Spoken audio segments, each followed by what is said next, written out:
Hello, and welcome to episode 121 of what I call the Notcast because it's not a podcast.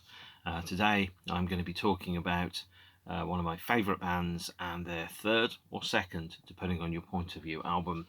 The album is Bizarro, released in October 1989. This is the start of where The Wedding Present went from being very good to being absolutely great. And it's no understatement to say that this band have brought me a huge amount of pleasure over the years. Although when I started off liking them, I decided I was just going to buy the albums. Nowadays, if they release a flexi-disc 7-inch with a previously unreleased live track that's only in Scandinavia stapled to the front of a magazine, I'm going to buy it because that's the kind of guy that I am. I have a lot of records and CDs, as you probably know. I know why I have so many, because when I was younger and I didn't have a huge amount of money, I spent most of my life going, I really want that record.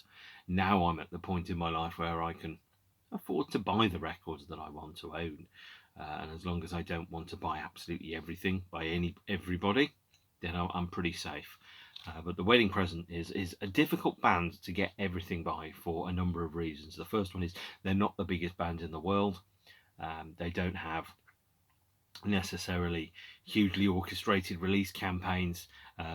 They work in quite a tactical fashion, and so therefore, stuff is published and printed in the numbers which they think that they'll sell. So a single these days will be a few hundred, and you have to buy it when it comes out, or you have to pay a fortune for it later on. Luckily, The Wedding Present are also very, very good at releasing compilation albums, so that all of their material is available, or almost all of it is on CD if you're able to have patience and time. So it's not that difficult tracking down everything the band have ever released. And of course, this ties in with their 2014 reissue program, where the band reissued their first 8 albums in multi-disc sets. These are now deleted and unavailable. Occasionally the band find a box of them and stick them on their website, but it's 3 CDs and a DVD with almost everything, if not everything, released at the time on it.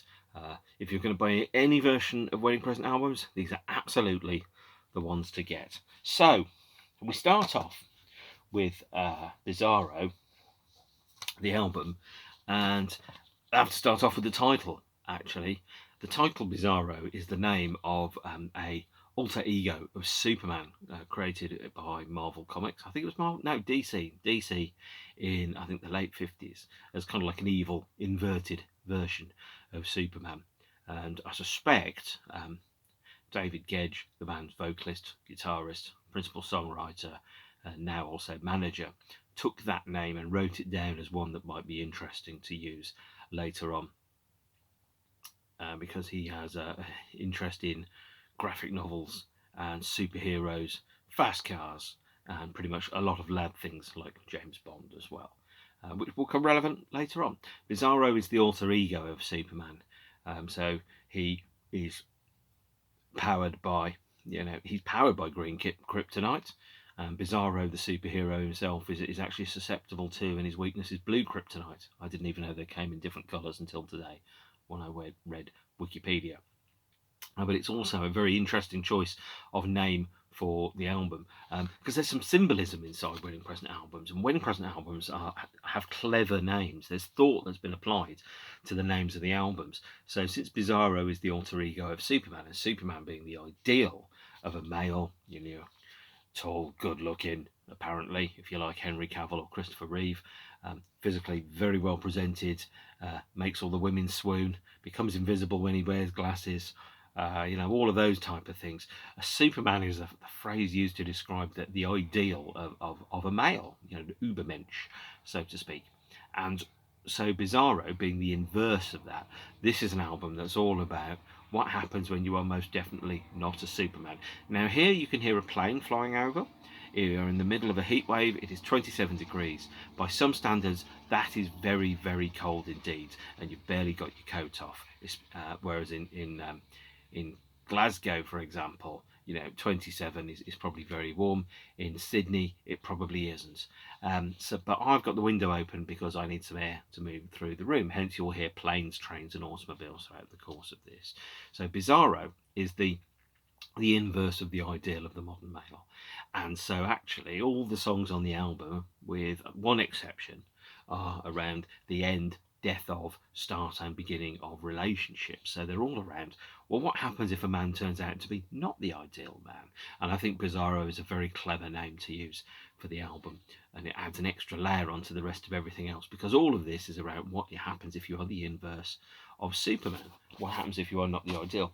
And David wrote a song in the year 2000 and released it on the album Disco Volante. Here is the CD edition, because Disco Volante is the Italian for flying disc. It's also the name of the Largo's bad guy, the bad guy's ship in Thunderball, the James Bond movie, and James Bond is sort of a Superman as well. But on Disco Volante, there is a song called Superman by Cinerama. Cinerama being David Gedge's post-wedding present band. So he's very clearly got his eye and his mind on those type of things. And if you wanted to draw a comparison too far, you could say that there's a connection between the songs on Bizarro and the song Superman. There isn't. I'm just spitballing here. I'm thinking with my mouth open. But Bizarro is a great album. It's 10 songs stretched into 6 on side 1, 4 on side 2.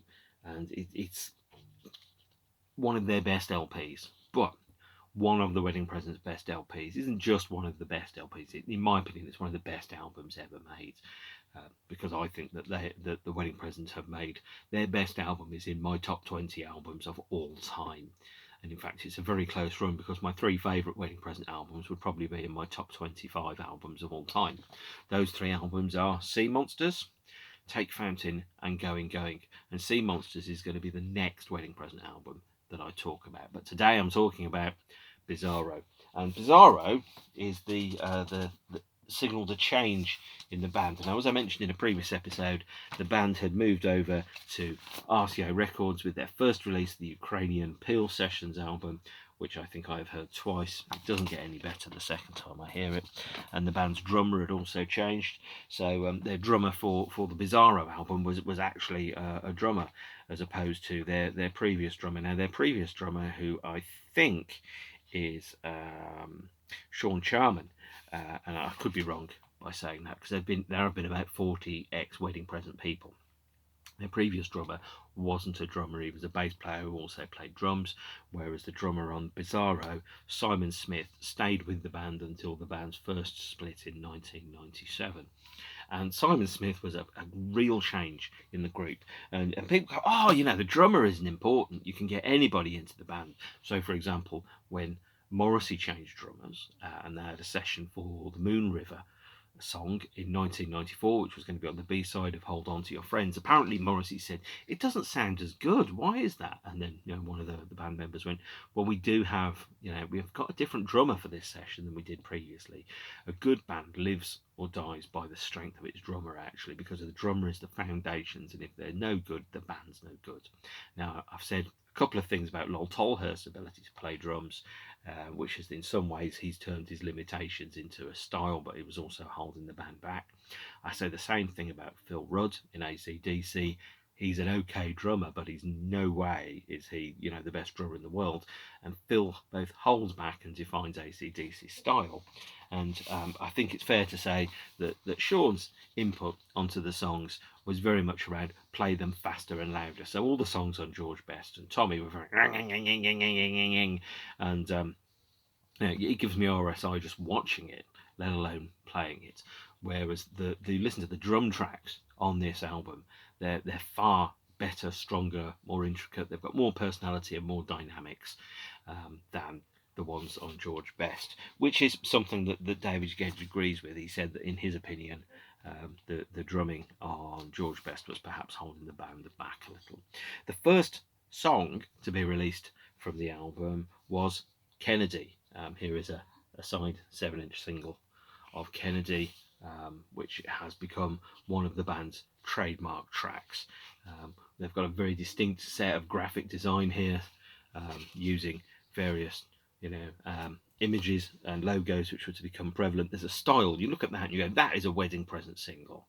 In the way that when you looked at a Pop Will Eat Itself record, you go, that is a Pop Will Eat Itself record. A New Order record, it looks like a New Order record. There's something that's inherently wedding present about it, and that's kept with the band all the way through, created a visual identity that they've kept with all the way through. So you know by looking at him, in the way that you know when you see a James Bond movie, there's a formula and you don't quite know what the formula is. For Pink Floyd and the Smiths, the visual identity is, the for Pink Floyd, it's an object in a place that it doesn't belong. So a flying pig next to Battersea Power Station, 800 empty beds on a beach, a series of stone heads in the middle of a field. The Pink Floyd album covers are all about something that shouldn't belong in a place where either one of them on their own would be relatively normal. The Smiths covers are all around people in places of deprivation. And so if you look at the covers to some of the Smiths singles covers, you look at the imagery that sits alongside those and you go, that's the Smiths. It's around a human being in a certain set of situations, James Dean on a motorbike, or a lottery winner in the street, those type of things. So Kennedy was the first single, and as a first single, Kennedy is one of my least favourite wedding present tracks for 3 reasons. Firstly, they always play it at shows, and it's an absolute hoot when they play it at shows. It's nearly always at the end, and everyone's jumping up and down and they're singing all the words, and they're absolutely great. But it also means, firstly, the gig is about to end, and secondly, it normally means that there are other songs that I'd rather hear that the band aren't playing. The Wedding Presents, by the way, when they construct their set lists, are very, very good at rotating the songs around, so you've always got new songs coming in and out of the set list at any given time. It's not like, well, here's the same 20 songs and we're going to play them for the next 138 shows in a row. The second one is, musically, Kennedy is propulsive and it's almost one-dimensional. It's kind of like if you had a kind of like a domestic version of the Ramones, and they operate in quite a very specific sound, and there's very little variation in Kennedy. It goes at 80 miles an hour, and then it stops and it's worn itself out. So effectively, if you played Kennedy on 45, it would probably be a Ramones song, actually, and I should try that at some point and test that theory. The third one is, I think the lyrics for Kennedy are quite abstract. David Gedge doesn't like the lyrics for Kennedy because the lyrics are around, he's tried to write about something that isn't his usual kind of area of expertise. So wedding present lyrics, by the way, generally tend to be about observations and domestic events. So, for example, it would be all those things that you think in a relationship but you don't say. Those would be the type of things that turn into lyrics on wedding present songs. Or it would be around, the standard kind of things around almost kitchen sink dramas, little episodes of Coronation Street set to music, moments of discovery, infidelity, betrayal, temptation. It's all around those. And so some of the lyrics on Bizarro, by the way, are absolutely phenomenal. There's a line, I think it's in Crushed, where he talks about your new boyfriend's moved all the things around on the shelf, and he's got his toothbrush there and all that, and you kind of go, that's the kind of observational, careful songwriting that most bands don't ever get to. Most bands just don't touch upon that kind of secret language of relationships, which the Wedding Presents are very, very good at. So whereas the lyrics on Kennedy are somewhat abstract, they're too much apple pie, lost your look of life, Harry's walked away with Johnny's wife. Now the line about it, those lyrics kind of allude to things like the Kennedy assassination, American political events in the 60s. I think Harry Truman ran away with someone called John's wife. The lyric about too much apple pie is apparently the CIA were using or testing a form of poison that smelt like apple pie at the time. So to me, Kennedy feels more like an exercise in songwriting than a genuine song. And it's really difficult for me to latch onto it. It's almost like with Nirvana songs, where each line in itself tells a story, but you join them all together and it's like a series of punchlines that don't necessarily add up to a crescendo. And my least favourite type of comedy is the one where someone goes, "Take my wife, please," and you end up just being like just a joke machine. You kind of go, well, where's the narrative? Where's the story? Where's the greater meaning around this? And so for me, like great songwriters great comedians, great narrative, actually contains something which calls back to the original processes and the ideas and the things that were set up in the original at the start, whereas Kennedy seems to be somewhat circular. Now, but that's only one song, and it is David Gedge's least favourite song on the album, or at least that's what he's told everyone over the years. Released in October 1989, the album Bizarro. I wasn't old enough to appreciate, I think, some of the beauty in this album. It's only over the past 10 or so years, especially as I've seen the album perform live a number of times, that I've really started to grasp just how good this album is. It's a fantastic piece of songwriting where the songs, all the starting and the ending and the sequencing of the songs is perfect. Even the gaps between the songs are perfect. They're just the right length. There are pause for breath, and then the song starts again. So, you know, Brassneck wears itself out, and then you go straight into Crushed, and Crushed is, again, just a great little song which has a number of parts that are in there. So the other thing I will say is actually the dynamics of the songs on Bizarro are a quantum leap above the songs that we've got on George Best and Tommy. George Best and Tommy is very one-dimensional. It's a great dimension, but it's one dimension. It's like getting into a speedboat, and that's the only speed it does. Whereas Bizarro is much more like listening to a band that has been able to write two types of song, possibly even three. Whereas, you know, Crushed, the second song, it's an ideal song for what the album needs it to be. So it goes into steps down the tempo, starts in a way that complements the ending of Brassneck, but it also then starts to detail the start of a relationship. So Crushed is about the narrator, the singer, ending a relationship with someone, and he's just had enough of that. So the third verse goes, "You're late, been where, worried sick about you, all right, take care, I'm sorry that I hurt you." And it's around, well, you know, the relationship isn't quite as good as it could be. That person's been somewhere, I don't know where they've been, and I'm ending the relationship. The third song is No, and No has this wonderful little line in there. It says, "It's strange that this room's so different now. I didn't come to row, it's just his razor, he's left it on your shelf, I'll throw it out myself. And if it didn't mean a thing and you've told him to go, and if you're as sorry as you say, why didn't you just say no?" So there's two things that are in play in No. The first one is the idea that that's actually the follow-on, the immediate sequel to Crushed, and the Crushed is going, well, I'm crushed by what's going on, but I'm carrying on. And then the second one is, now we're dealing with the aftermath of that. We're having the conversation. He's moved all the things around. The room's so different. He's left the razor on your shelf. Who is this guy? And what is going on? And then also to say, well, if you're sorry, as you say, why didn't you just say no? I mean, I've been in situations like that where you go, well, look, if you were that sorry, you wouldn't have done it, you know, because it's not as if it was an accident where you accidentally slipped over and fell naked onto somebody. There was, yeah, there's a degree of planning and forethought around that makes it more difficult. And the fourth song is Thanks, and it's kind of, it carries on from No. It's after the relationship has come to an end.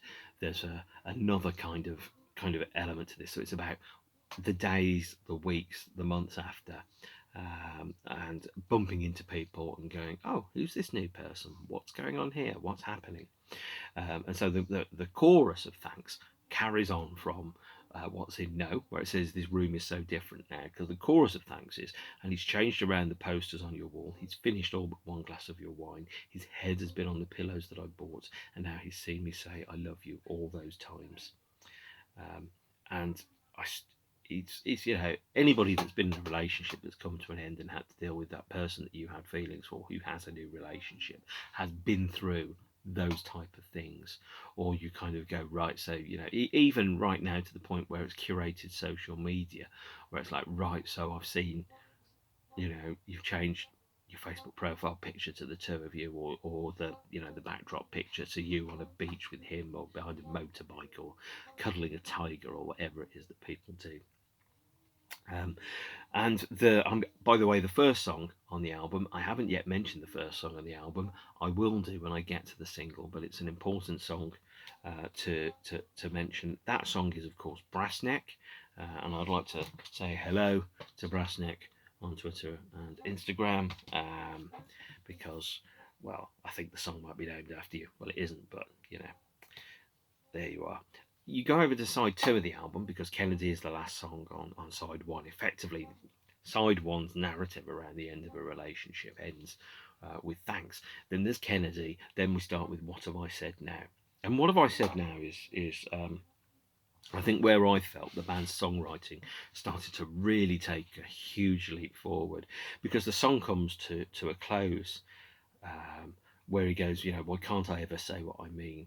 And then it kind of stops, and then all of a sudden there's like just a little coda to the song, but it's almost like a short song that's 1.5 minutes long, that's in its own right, where the singer, the narrator, suddenly goes, well, no, I take it all back, I never said that, and I think I said, I'm sorry, look, will this carry on all night because I think I have to go? But it's a separate song in its own right that almost acts as a sequel to the rest of What Have I Said Now. It's almost completely unrelated. And I love it when songs do that, because you think the song's come to an end and then there's a false ending, but it isn't a false ending. It's actually like a part two, or it's an addendum, or the bit where you get, it's almost like the postscript to a series of events. And What Have I Said Now is it carries on, the same kind of things that we had on side one.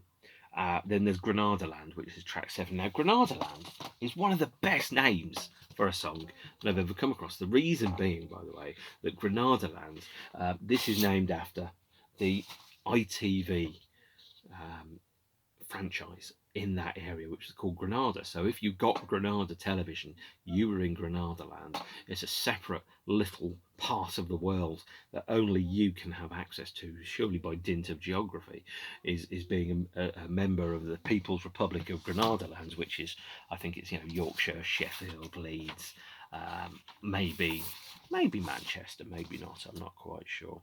And since you've been staring at my face for a while and I haven't brought out a record, I've decided I'm going to bring out the LP and I'm going to put it there on the screen, just to at least make it a little less boring to look at.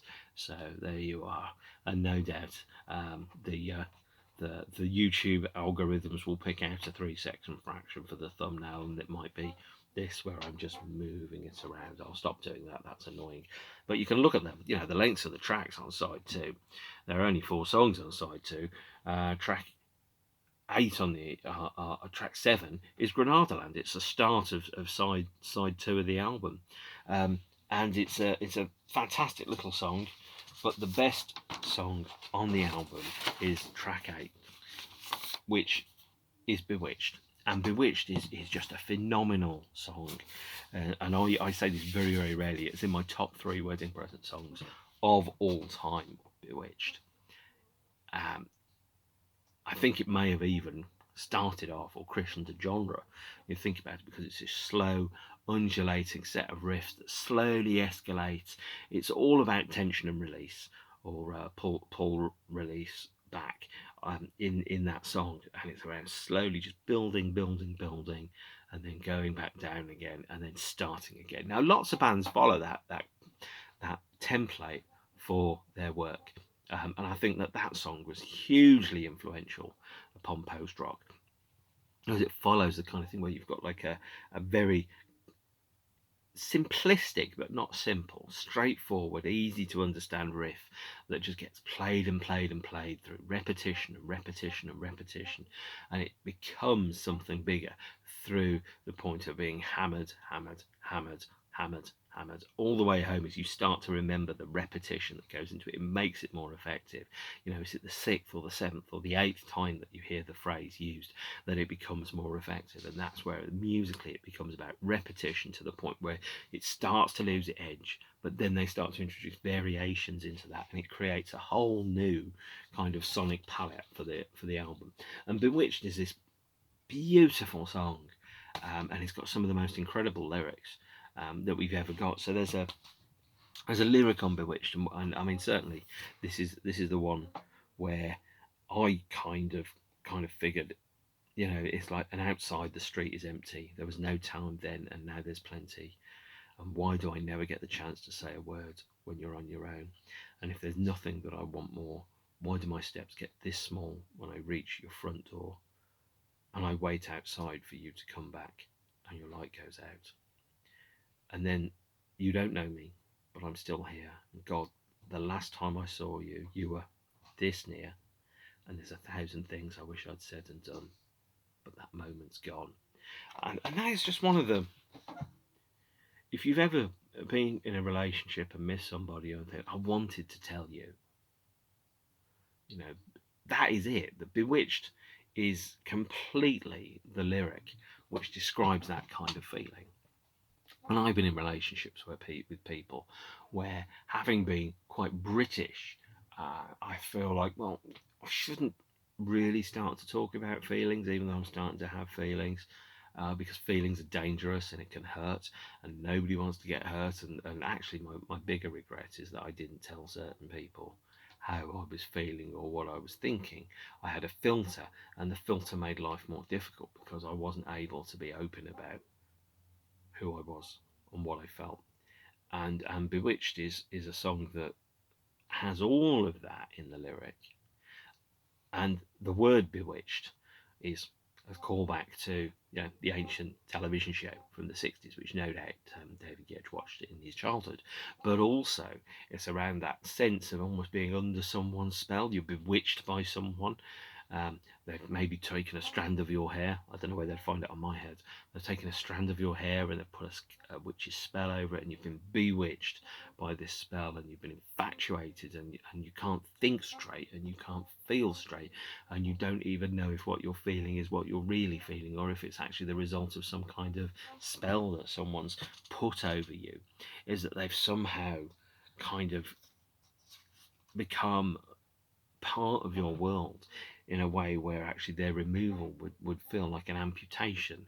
It's a great song lyrically, but also Bewitched kind of builds on this rising and falling guitar riff. By the way, stills loads and loads of motifs from the Velvet Underground, which we'll mention in the next song. And then the song kind of dials itself down, and you think, okay, so the song's come to an end, and there's just this tiny pause, and the song comes back in like a wave or a flood of everything turned up to 10, all the guitars and the pedals into overdrive, all of the sound roaring in your ear, everything pushed to the very limits of the sound, and you kind of ride that song, and it's incredibly powerful when they play it live. It's one of my favourite moments out of all the bands I've ever seen anywhere ever in my life, is when I see the Wedding Present play Bewitched, and every time it hits the spot and I'm like, my God, I'm in. I am totally in. This band. They're incredible. And they're always the same, but they always change, and they always sound exactly like the Wedding Present, even though they sound different from song to song and album to album, and I don't know how they do it. The penultimate song on the album is a firm fan favourite called Take Me. Take Me on this is 9 minutes long. When the band play it live, it's hypnotic. It's heavily influenced by some of the live versions of the Velvet Underground's What Goes On and Sister Ray, where the band kind of lock into this hypnotic groove where they repeat a riff and they just endlessly go through various little permutations of what that riff could be. They jokingly they call it the status quo bit, but to me it's not about that at all. It's also actually influential on a lot of their peers and a lot of future bands. So when My Bloody Valentine play live, they have a section called the Holocaust section, where they repeat the same riff, the same kind of section endlessly, sometimes 10, 15 minutes, and it's incredibly loud. And this is exactly what the Wedding Present did on Take Me, is that they have a repeated riff, and they just keep going and keep going and keep going, and they change it slightly and they keep going again and they change it a little bit more, and then the song comes to an end. The version on Bizarro is around 9 minutes long. Normally when they play it live, it's near the end of the set, and normally when they play it live, David says, see you in 10 minutes, and off they play it. And I've seen them play it several times, and it's mind-blowingly good, because you end up getting to a point where you let go of everything because there's so little variation in the song. You almost reach almost a meditative state in the middle of this mosh pit, seeing the band and experiencing it.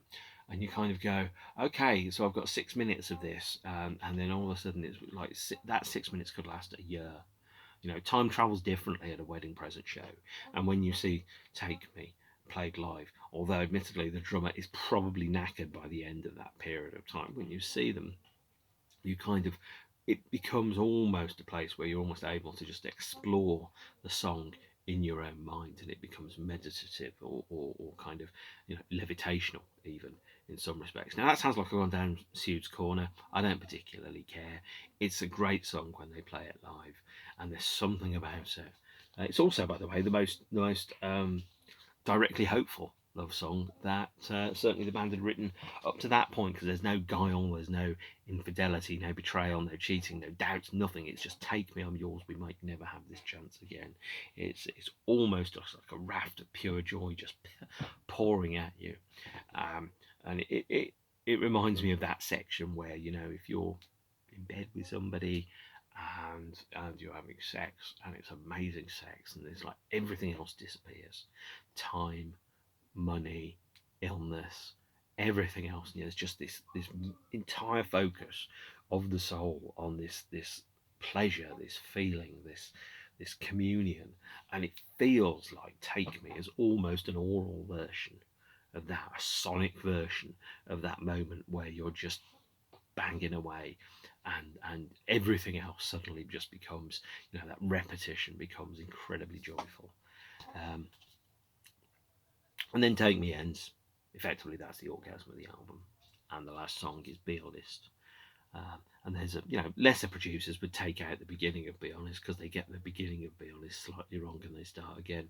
But for this album, it's almost kind of like just a casual lifting of the veil and going, okay, we've done that. Now let's let the air back into the room. And Be Honest is often the last song that they play live when they play Bizarro, for example.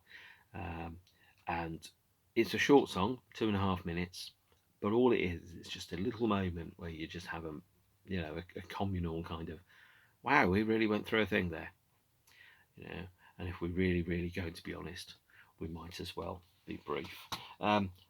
It's a brilliant album. It's not the Wedding Present best album, but it's a brilliant album, Bizarro, and I love the fact that it's aged incredibly well. It gets better with each passing year because it both built upon and influenced a huge number of genres. The title track itself, Bewitched, had a huge influence upon other genres. Take Me also, that side too is almost meditative in how it kind of just goes through the songs and it relays the experience of the songs to you. And then it ends with Be Honest. The design, by the way, of Bizarro was by the Designers Republic in Sheffield. The Designers Republic produced the record sleeves for, I think, Age of Chance and Pop Beat itself. They have a very distinctive visual style. They also designed a computer game called Wipeout and Wipeout 2047. You will know their style when you see it. Now, surprisingly, there was only one single released from Bizarro, and that single was Kennedy. But also, there was a second single that was released, but it was a re-recording of Brassneck. And Brassneck is probably one of my least favourite wedding present songs. It's also the opening song on the album. Probably my least favourite because it was the biggest hit and it gets played a lot at the shows. Nothing wrong with that. It's just it's become overexposed to me. And the band went into the studio and they recorded 4 songs with Steve Albini, who's going to become a frequent appearer on Wedding Present episodes in future, did the EP Brassneck, which was backed with a cover version of Pavement's Box Elder, and that was the first time that a Pavement song was played on British radio, by the way, by John Peel. It was the Wedding Presents version of Box Elder, and backed with a track called Don't Talk, Just Kiss. Now, Don't Talk, Just Kiss is one of the best wedding present songs that there is. They used it to open most of their shows between about 1989 and 1991. And if not, they played it at most of the shows. And Don't Talk Just Kiss is a song, again, if you're a band that just put a couple of good B-sides out in the late 80s, I Will Love You Forever as a result. Depeche Mode are guilty of this as well, and The Cure. But the Wedding Present did it with Don't Talk Just Kiss, and I'm like, and if that's just the B-sides, oh dear, and then, hundreds of pounds flew out of my wallet, and I'm still seeing the band 30-something years later. Now, with Don't Talk Just Kiss, it's also, I think, lyrically, it can be seen or is interpreted as a sequel to, a follow-up to My Favourite Dress, Don't Talk Just Kiss, because the lyric, by the way, about Don't Talk Just Kiss is around being aware that somebody else is watching your hand on his favourite dress and proceeding with it anyway. So there's that line around don't talk, just kiss, and everything that goes with it. I can't remember all of the lyrics, but it's very much around being almost like a sequel, or perhaps alternately a retelling of the same events in My Favourite Dress, but from a different perspective, from the other man's point of view. And of course it's going to be a man, isn't it? But from the other person's point of view, going, I've got my hand on your favourite dress, and of course he's watching, but don't talk, just kiss. It's all, it's clever stuff, and he thinks through these lyrics, and he spends a long time on making sure that the words are good to the songs, apart from Kennedy, where clearly he just throws out a load of all abstract bollocks that he doesn't particularly like. And then the last track is Gone, which is a short, playful romp that the band play live occasionally. Gone is not my favourite Wedding Present song, but it's just a song. Now, the 12-inch has Brassneck, Box Elder, Don't Talk, Just Kiss, and Gone. The CD has Brassneck, Don't Talk, Just Kiss, Gone, and Box Elder. It's pretty weird the way that they move Box Elder around in there. It's probably in a different place on the cassette single, but to be honest, don't really care.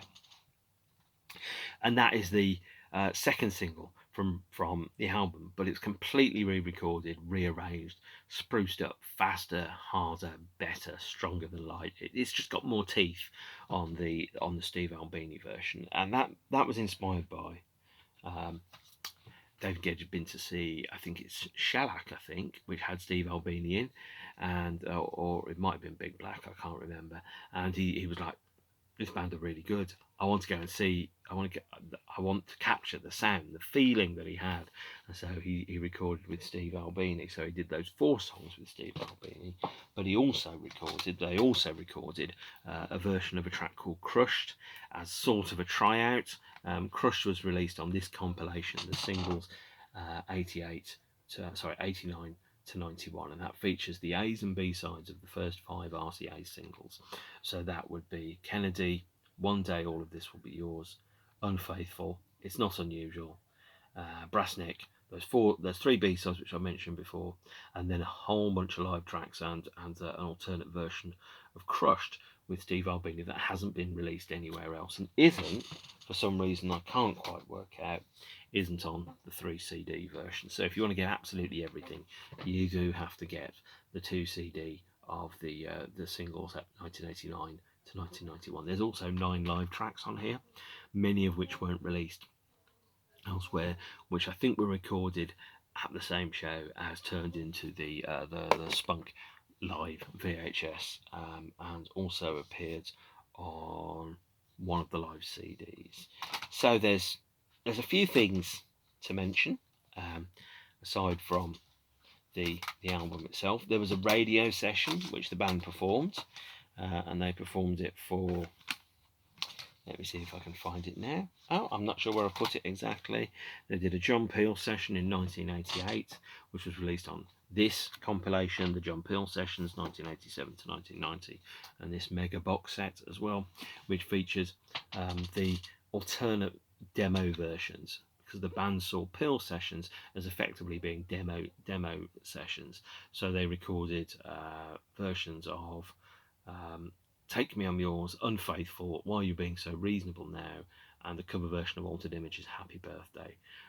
And that was the first time which Take Me I'm Yours and Unfaithful were heard by the public, was on here. So there's an alternate studio recording of Take Me I'm Yours on this box set. It's also on this box set, and it's almost definitely on the this one here. I haven't looked at the back for at least 30 minutes. Yes, it is. Yes. This one, by the way, the 3 CD and DVD, which was released in 2014, also features a cover version of Penetration's Don't Dictate and 5 previously unreleased demo versions of Be Honest, Kennedy, No, Take Me, and Unfaithful. And clearly the band didn't write B-sides, they just wrote songs that didn't go on the albums. So Unfaithful is as good as anything on the album. It just didn't go on the album. The demo version of Take Me, again, is an alternate studio recording that explores the same kind of things that the finished LP version does. It just keeps going and keeps going and keeps going, and then your mind starts to wander all over the place. This 3 CD features a live set recorded in Camden for John Peel's 50th birthday, which is also on the box set, which I showed you. And CD3 features a live tape from Frankfurt in 1989. The DVD features live songs which were taken from the Spunk Home video, which also turned out to be the live songs that are on here, I think, and then a couple of TV appearances and an interview. After the fact, there was a couple of other releases. So in 2001, Camden Records released an expanded, extended version, completely repackaged and remastered, with the 7 singles tracks on there. So Unfaithful, One Day, or This Will All Be Yours. It's not unusual. And the Brassneck EP, which is now deleted. And then in 2000, I think it was 2010, the band's label released effectively their live tapes. So the band sold by mail order live tapes, thanks to the vagaries of their RCA deal, £5 to get a live tape of The Wedding Present, effectively official bootlegs. This features Rotterdam from 1988 and Valencia from November 1988, where the band was starting to play songs from Bizarro. So the second show, Valencia, features Kennedy, Before It Had Come Out, No, Be Honest, and Take Me, for example. So there's 4 songs there. And then Live 1989 was followed up later on in the year, which featured live recordings from the Manchester Middleton Civic Hall, which was all Ukrainian material, and then Frankfurt in December 1989, which is also on the 3 CD and DVD edition, which is effectively a show from the Bizarro tour. Well worth getting. Live Wedding Present is absolutely where it is at, completely, utterly where it is at. If you're particularly into collecting vinyl, you'll have to pick up a copy of the John Peel Sessions 1987 to 1990 LP, here released in 1993, because the John Peel Sessions box set, which I showed you earlier on, has not been made available on vinyl. It would probably be something like a 14 LP set, and it would probably be about the size of my Ego, which is to say fairly big. That's The Wedding Present's Bizarro. I think it's a fantastic album that's aged very, very well, because it doesn't talk about anything that happens at any particular time in world history. It talks about common and shared human experiences, about relationships. It's clearly songs that are written by somebody that's paying attention to the relationship that they're in and near to, and talking about what happens if the person that you're with, you don't know if you're going to be with that person forever. We've all been in relationships where it's been not quite perfect, but it's what we wanted at the time, and then over time we change our opinion and we realize maybe that's not what we want. And you think, one of my friends described it as going, well, when somebody asked, well, why did you split up with him? She said, well, I couldn't see myself sitting on an ice cream, sitting on a beach eating ice cream with him at the age of 75. And I'm like, yeah, that's actually one of the things that you can, if you're making decisions, those are the kind of decisions that you need to be making. Because if you can't see that, you probably shouldn't, really. Bizarro is not one of the great breakup albums of all time. The next Wedding Present album is, but Bizarro is a fantastic album, kind of made by a Scunthorpe Ramones, so to speak, around, instead of focusing on Rockets to Russia or whatever, it's focusing upon the very obvious and immediate things that are right in front of your eyes when you're in your mid-20s, relationships and uncertainty and not knowing what the future is and not being sure around, well, who am I going to be with, and what is the future going to be like, and what kind of life am I going to have as I grow older, those type of things. It is a phenomenal LP. It's one of the best, but of course I would say that, but I have been listening to it for well over 30 years, and I have seen The Wedding Present play it live. It feels like about 10 times, and it never ever pales or ages. It's still as fresh and as vital to me now as it was when it came out in 1989. I love this album. Um, I think it's a huge leap forward for them in terms of songwriting. I think having a new drummer really gave the band an extra set of dynamics, set the band free to travel at all speeds and all directions. And in this, the band went from, operating on a 4:3 TV to going to widescreen, and suddenly, all the walls turned to glass, and the perceptions of what the band were capable of had expanded dramatically. It's a very important album. I love it to bits, and at some point, hopefully soon, I will see The Wedding Present live again, because I'm now currently in my longest gap between Wedding Present gigs since I first started seeing the band. It has been over 2 years since I've seen them, and I'm really feeling those years now. Anyway, take care of yourselves and each other. I will put some links down there, and I will see you all again soon. Stay beautiful. Bye.